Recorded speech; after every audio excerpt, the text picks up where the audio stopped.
Hello and welcome to my channel Polyglot Reading. I'm David and usually I'm talking here about books that I've read in English, German, Italian, French or Yiddish. Today is a special video because this is the very first booktube tag that I've created, and I've called this tag the memento mori tag. So memento mori is Latin and means remember that you must die. And it is a somewhat tough and maybe also even gloomy topic, but I think that at some point every avid reader becomes aware of the fact that there are so many books out there, much more than we will ever be able to read in our lifetime. And you can either try to ignore this fact or you can give it a thought and try to come to terms with that and try to use this to shape your life and not just your reading life, to make it more meaningful and more rewarding. And so without further ado, let's dive right into the 8 questions that I have concocted for this tag. First question: how many books will you be able to read before you die, considering your age and statistical life expectancy? So let's do the math for me. According to the latest German statistics, I have a remaining lifetime of about 28 years, and on average I read between 50 and 100 books per year. So let's take the arithmetic mean, 75 times 28, that's exactly 2,100 books. I would like to dedicate about 1/4 of my reading time to rereading of books that I have really loved. So let's reduce that number of 2,100 by 600 books for rereading, so that ends up, so then we end up with 1,500 new books that I will be able to read before I die, statistically. So if I have to spread these 1,500 books equally across the 5 languages where I read in, so that makes just 300 books per language. That's not that much, so I better choose carefully the books I'm going to read, in particular as I'm planning to add at least 2 more languages during the coming years, so that will even narrow it down to about 200 books per language that I will be able to read in my remaining lifetime. So that directly leads to question number 2. How does this number affect your choice of books? Actually, it has a huge impact on my choice of books, since I became aware of this number. I think this is mainly the reason why I focus on reading classics, or at least books that have in some way successfully stood the test of time, just because of the simple fact that here the chances are much higher that I will actually enjoy the book. I do read some new releases now and then, because I don't want to lose completely touch with contemporary literature.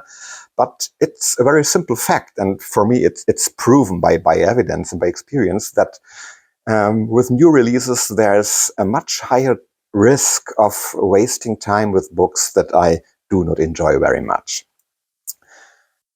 Next question number 3. What will happen to your book collection once you have entered the eternal book hunting grounds?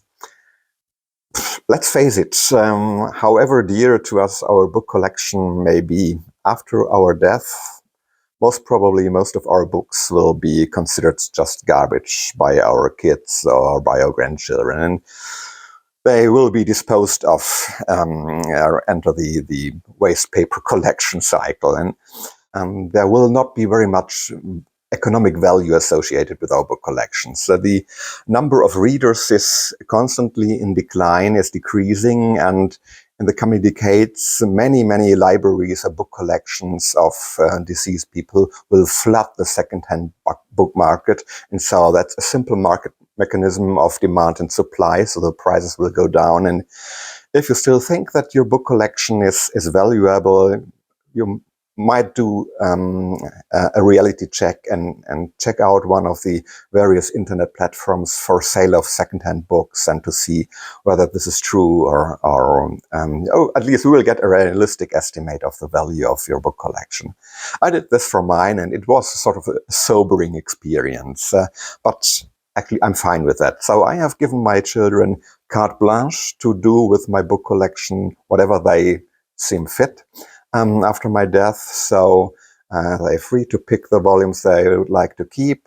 And for the rest, I would recommend them to contact an antiquarian book dealer, and this book dealer will be able to pick out the volumes that have a higher value. There are some collectibles and some antiquarian books in my collection, but I'm pretty sure that a huge part of it will just be disposed of, or will have to be sold at a very small price. But that's fine with me. What counts for me is actually the emotional and intellectual value that these books have for me now, in the here and now, and not any fictitious economic value after my death. Okay, let's move on to question number 4. Is there a specific book that helps you to cope with the challenge of a limited lifespan? Here, actually, I would like to mention 2 books that I consider very helpful for me personally. So the first one is the Christian Bible, which for me contains a lot of wisdom regarding the ways how to lead a fulfilling life, rewarding for yourself and also for others. And even if it's a life that has to come to an end, and that helps putting things into the right perspective. And I think there is a lot of general wisdom in that book that can be useful independently of whether you are a believing Christian or an agnostic or an atheist. Just think of the principles that are outlined in the Sermon of the Mount, or in the Proverbs and in Ecclesiastics. I think these are more or less timeless pieces of wisdom that are really almost independent of any religion, and really what I consider pearls of wisdom that are worth to be read and appreciated. So I think that alone makes it a very powerful book when you're looking for some comfort, for some wise perspective, or even for spiritual guidance. And the second book I would like to mention is the book Meditations by the Roman Emperor Marcus Aurelius. This is a book very deeply rooted in the philosophy of Stoicism, which also provides a lot of guidance, in particular on how to deal with anxieties and fear if it comes to any form of suffering, and also our inescapable death. So this book is also highly recommended. Question number 5. Which book on this topic do you consider the most witty one or most entertaining one? Again, I have to mention 2 books. So first, I absolutely love the novel The Posthumous Memories of Brás Cubas, written by the Brazilian author Machado de Assis. This novel has a very unique structure of loosely connected short chapters, which are written from beyond the grave by the narrator, the dead protagonist Brás Cubas, who is reflecting on his life, sometimes in a bitingly satirical way, about his family, his friends or so-called friends, and the Brazilian society in general. It's absolutely hilarious and written in a very humorous tone. And just the opening of the book gives you an impression of the overall tone. It's a dedication with a lot of tongue-in-cheek. It goes like this: "To the worm who first gnaws on the cold flesh of my dead corpse, I dedicate with fond remembrance these posthumous memories." And the second book I would like to mention is Mort by Terry Pratchett. It's impossible to explain a book by Terry Pratchett in 1 or 2 sentences. Everybody who knows Terry Pratchett will be able to understand that this must be a very hilarious and entertaining book. This is a nice edition by the Folio Society, also with nice illustrations. And what makes it also special to me is it has an introduction by Antonia S. Byatt, also an author who is very dear to me, who sadly, who passed away last year. So again, it's the matter of death is an important one also for this book. In the midst of life, we are in death. Okay, question number 6. Do you have a specific non-fiction book on the topic of death that you would like to recommend? My favorite non-fiction book is the book Ruhe sanft by the German author Rainer Dörries. This is a German book, unfortunately only available in German. The title means Rest in Peace, and it's a cultural history of the cemetery, or in a broader sense about how we treat our dead ones. So it's about burial and commemoration rites across all cultures and throughout the history. So this book is not available in English, but I did some research in order to find some equivalent available in English, and I came across this book, The Work of the Dead, A Cultural History of Mortal Remains. And from the cover text, this seems to be more or less about the same topic and along the same lines. I quote, the work of the dead offers a compelling and richly detailed account of how and why the living have cared for the dead from antiquity to the 20th century. Okay, we are almost there. Question number 7. Humor can be very helpful to confront death. Do you have a favorite witty quote on this topic? So, who else than Mark Twain could be quoted here, the undisputed master of humor and also of dark humor? So my favorite Mark Twain quote on the matter of death goes as follows. I had been dead for billions and billions of years before I had been born, and I had not suffered the slightest inconvenience from it.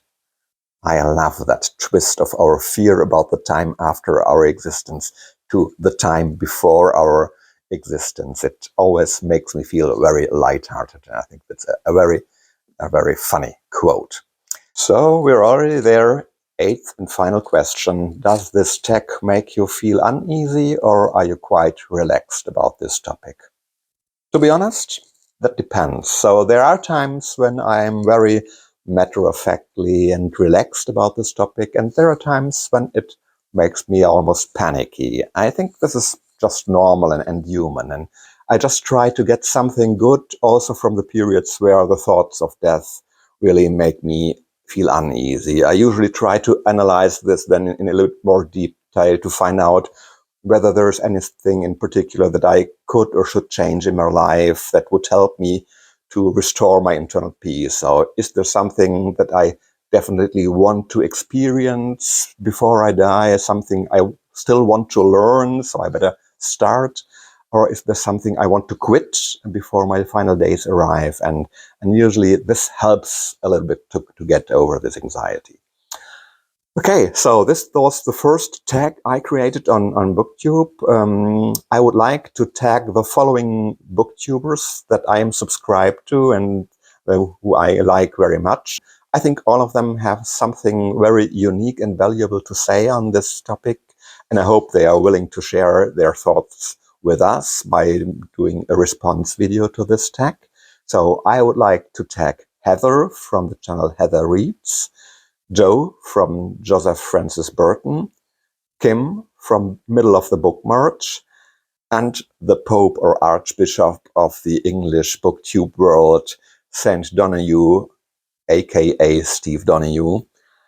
And I would also like to take the opportunity to tag one German and one French booktuber by means of this English video. I would like to tag Thomas from the German channel Schundleser and Angie from Angie, la-bibliotheque. So that's it for today.